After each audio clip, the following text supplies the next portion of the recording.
نیم اندھیرے کمرے میں اے سی کی خنکی کے باوجود وہ پسینے سے شرابور تھا۔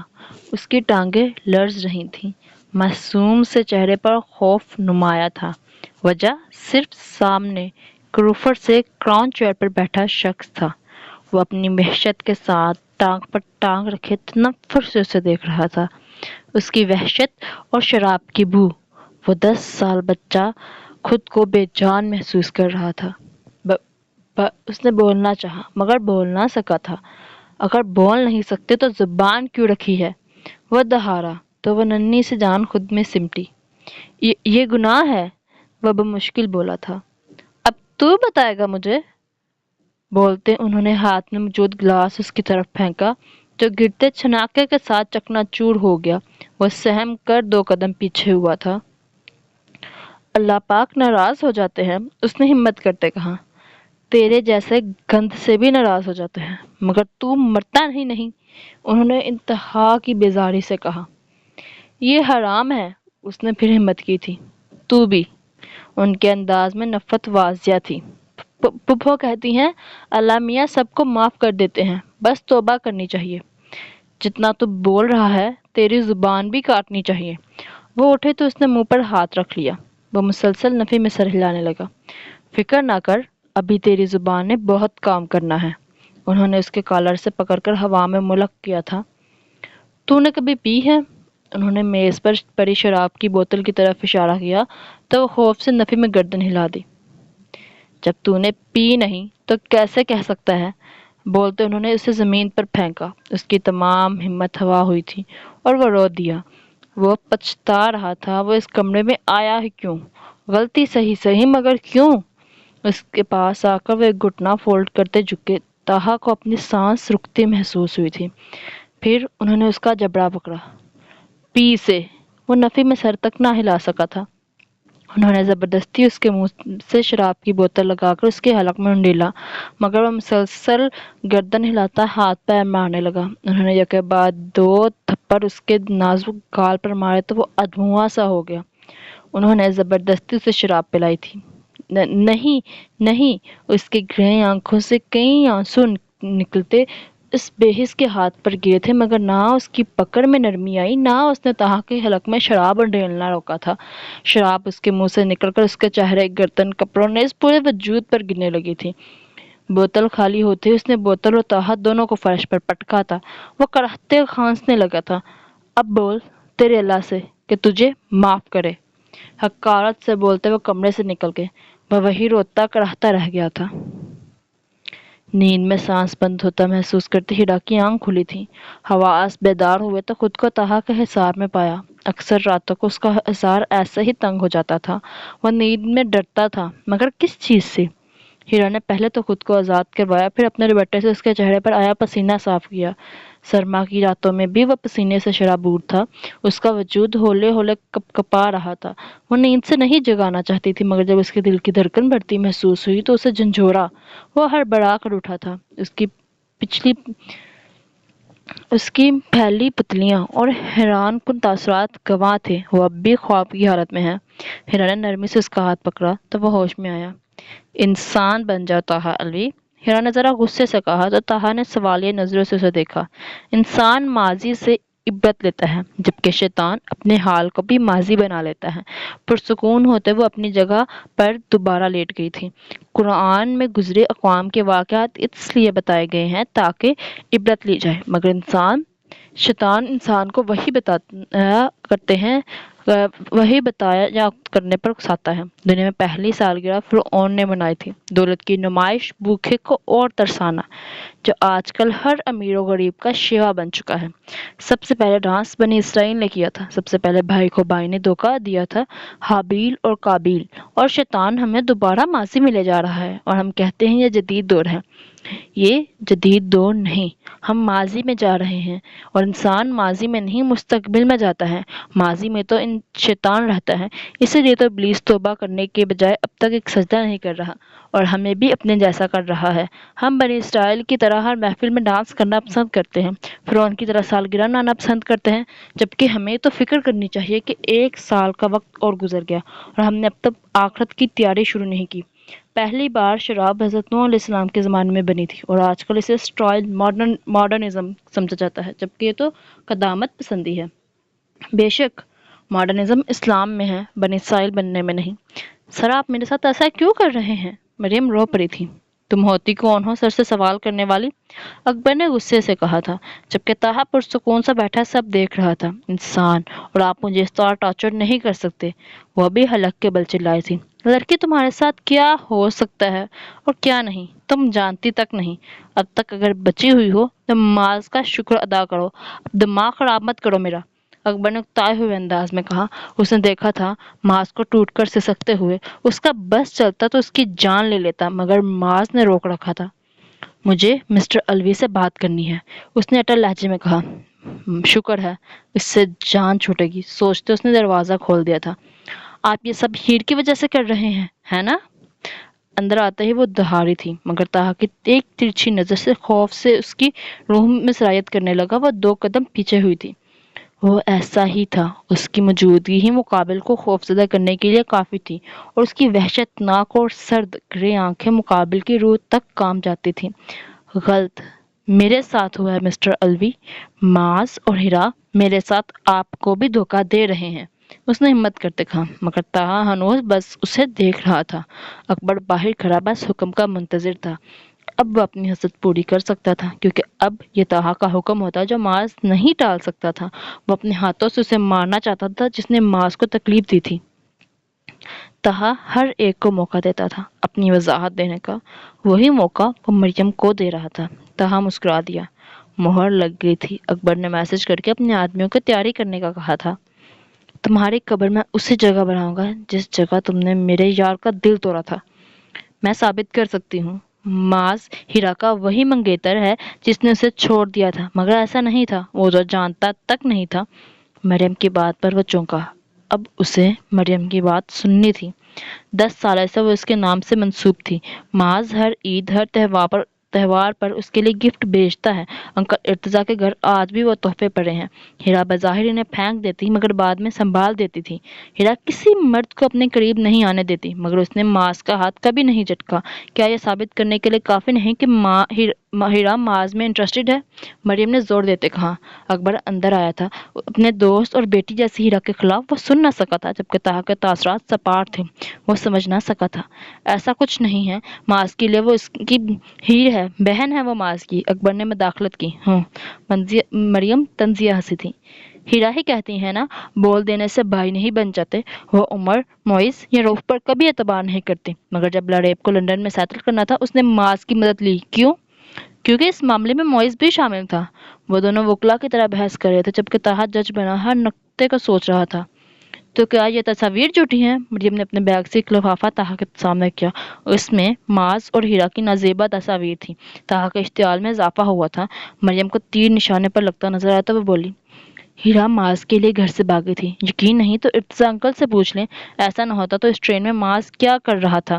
ہیرا جس نے کبھی کسی پر بھروسہ نہیں کیا، اسے آج ماذ بولے کہ چھت سے کود جاؤ، وہ سوال تک نہیں کرے گی۔ وہ آپ کی بیوی ہے، مگر وہ روز لنچ وہ ماذ کے لیے تیار کر کے بھیجتی ہیں۔ کیوں؟ طاہا نے آگ برساتی نظروں سے اکبر کو دیکھا، جو چپ تھا۔ یعنی وہ سچ بول رہی تھی، جبکہ مریم اب رونے لگی تھی۔ ماذ نے صرف میرا استعمال کیا تھا ہیرا کے قریب آنے کے لیے۔ یہ تصاویر جھوٹی نہیں، آپ چاہیں تو چیک کروا لیں۔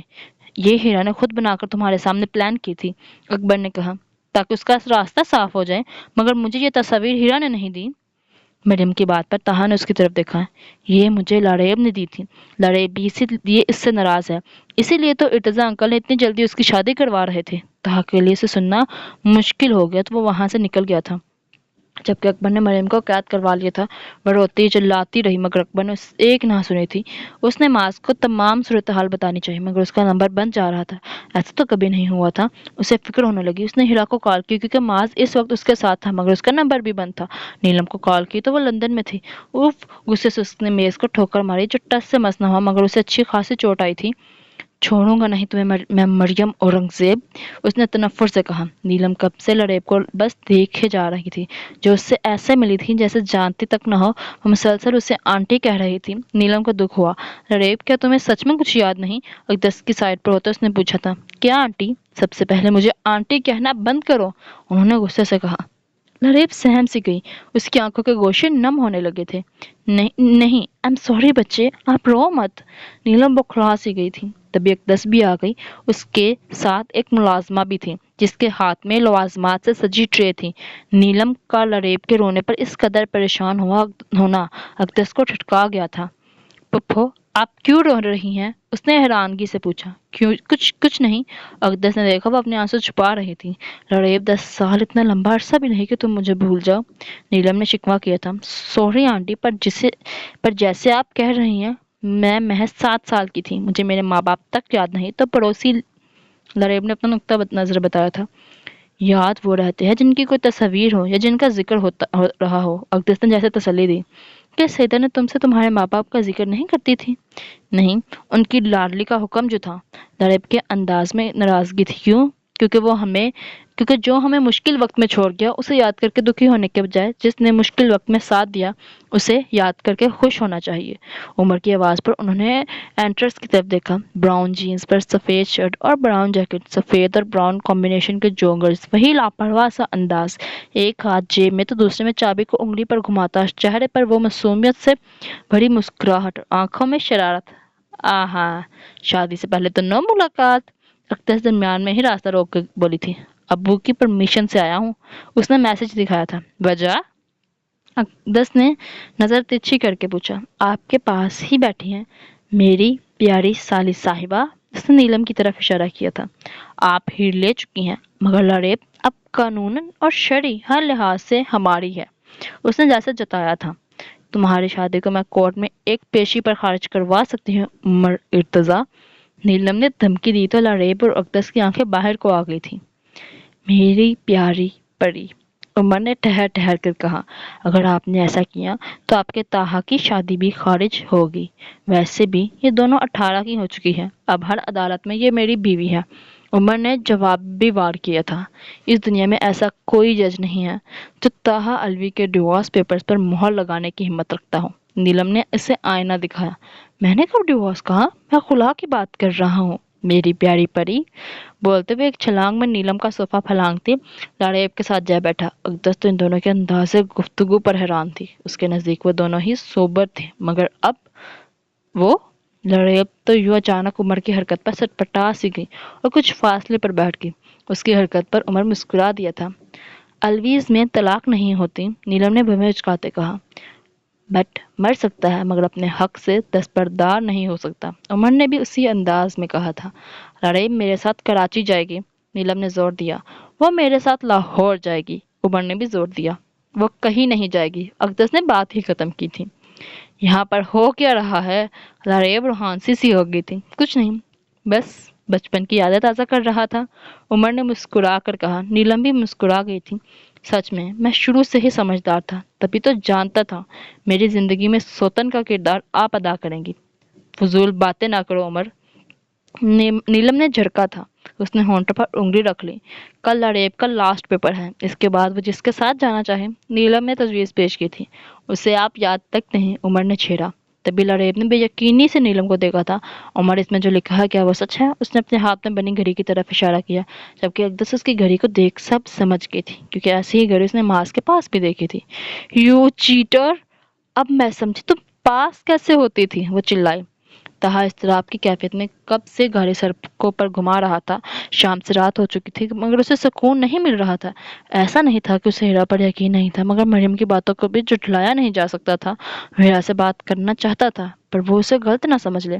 اسے ماس پر بھی بھروسہ تھا، مگر ہر دفعہ اس نے اپنوں کے ہاتھوں ہی مات کھائی تھی۔ پہلے اس کا باپ، پھر نیلم، پھر حیدر۔ کسی نے اس کا نہیں سوچا تھا، سب نے اسے اکیلا چھوڑا تھا۔ سب کے راز تھے، راز وہ تو ہیرا کے بھی تھے، بہت کچھ، جسے جان کر شاید تم میرا گلا دبا دو۔ ہیرا کے الفاظ یاد کرتے اس نے جھٹکے سے کار کو بریک لگائی۔ تو کیا؟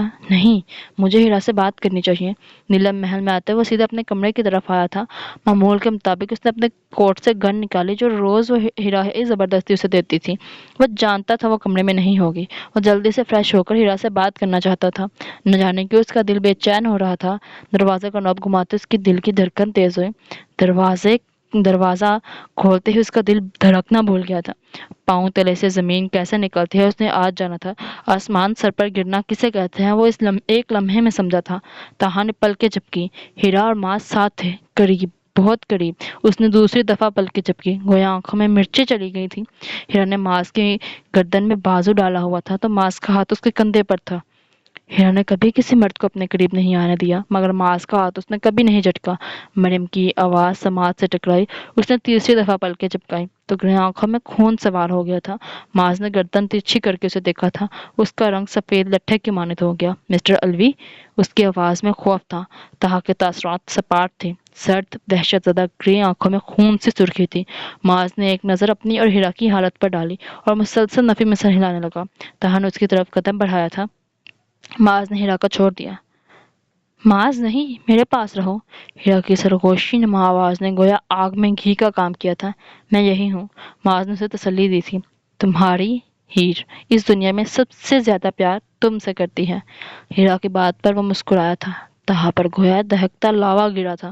وہ اس کی بیوی تھی مگر اس کے سامنے ہی اپنے منگیتر سے محبت کا اعتراف کر رہی تھی۔ تہا مردہ قدموں سے بیٹھ کے پاس گیا تھا۔ پہلی دفعہ اسے اپنا وجود بھاری لگا تھا۔ ایک ایک قدم سوا من کا لگا تھا۔ مسٹر الوی، میری بات سنیں۔ میں آپ کو سب سچ بتانا چاہتا تھا مگر اس سے پہلے آپ نے ہیرا سے زبردستی شادی کر لی۔ ماس نے اس کی طرف آتے کہا۔ تو اس کا مطلب تم میری بیوی کے ساتھ؟ تہا کے تنے اعضاء آگ برساتی گرے آنکھیں اور بات بیچ میں چھوڑ دینا ماس کو ساکت کر گیا تھا۔ دوبارہ اس سے کوئی غلطی ہو تو صرف ایک گولی مارنا۔ حیدر کی آواز اس کے ذہن میں گونجی تھی۔